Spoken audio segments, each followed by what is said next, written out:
Hi, I'm Amber. Follow along with me as I sew my way to a completely vintage-inspired wardrobe. Okay, so on to the next step.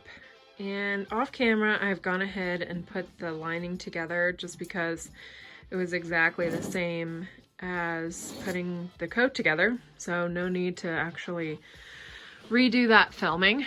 But you can see here that I have this clipped in place just so that I can make sure everything lines up properly.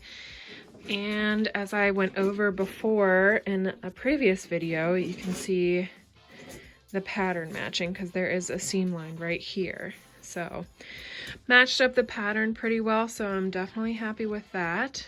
And so next I'm going to go ahead and start on doing the facing, which is going to be made out of a faux fur. So we'll get started on that. Okay, so I have my faux fur with the fusible interfacing done, both pieces, and it's not sticking really well. I did have to go a lot slower than normal with this, so maybe if someone out there has any tips on how to better make this adhere.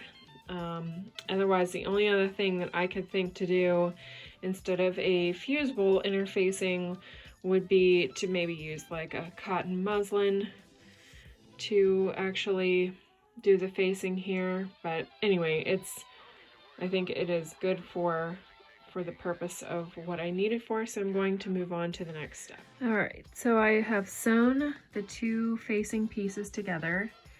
And one thing I want to point out is you can see in here some of the pile is pressed down. So what you can do is you can go through with a pin and you can just pick the pile back up and make it so that you cannot see that seam line. So I'll go through and I'll do that, and then we'll move on to the next step. Okay, so I stopped working on this yesterday right after I did the facing, and this is where I'm picking up today. So I want to go ahead and put this onto camera because I think it's really important to show when steps are a little bit confusing on your directions. So right now what I have here is, this is the back facing, and you can see I ran out of like a solid piece of the interfacing, so just patched it in. But anyway, so that's the back facing, and the directions are extremely confusing. So what I'm gonna do is I'm just gonna do a little bit of an experiment and go ahead and do a basting stitch and see if this is what they are trying to get you to do. So we'll see how this goes. Okay, so I went ahead and did the basting stitch, and you can see I've already started to take it out because now that I did this, it makes more sense to me what actually needs to be done, because this should not be laying like this. There should not be this huge bulging seam line underneath.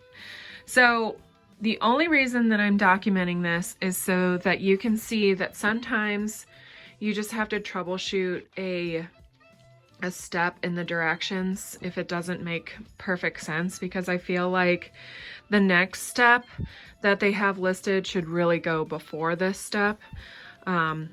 So anyway, I'll take this off and go ahead and attach the facing, because this is the right side, so the facing has to go on the right side, and then I feel like this should go on after that. So I'll do that next. All right, so I have attached the front facing and gone ahead and clipped all of my curves, and then I'm going to show you the inside where I have attached this back facing.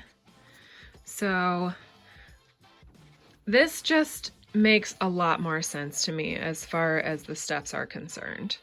So what's going to happen is the lining is going to get put onto the jacket, and then I'm going to attach the lining right underneath of this back facing.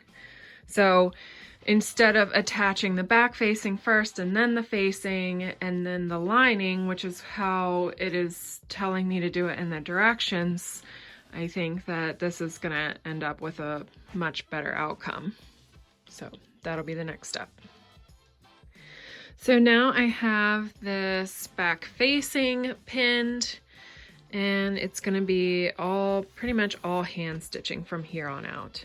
So all of this will get hand stitched to the lining, and then I also have to do the sleeve cuffs, which I'll put those on with the machine, but then after that, that'll be hand stitched, and then of course the bottom of the lining will be stitched to the hem.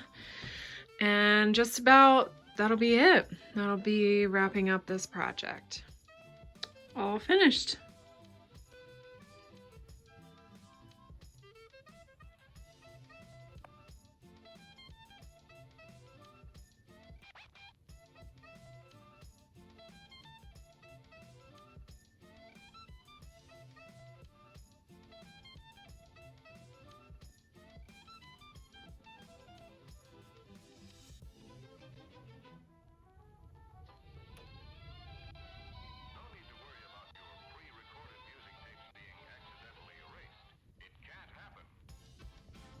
Overall, I'm very pleased with how the project turned out, and if I wanted to, yes, I would make this coat again.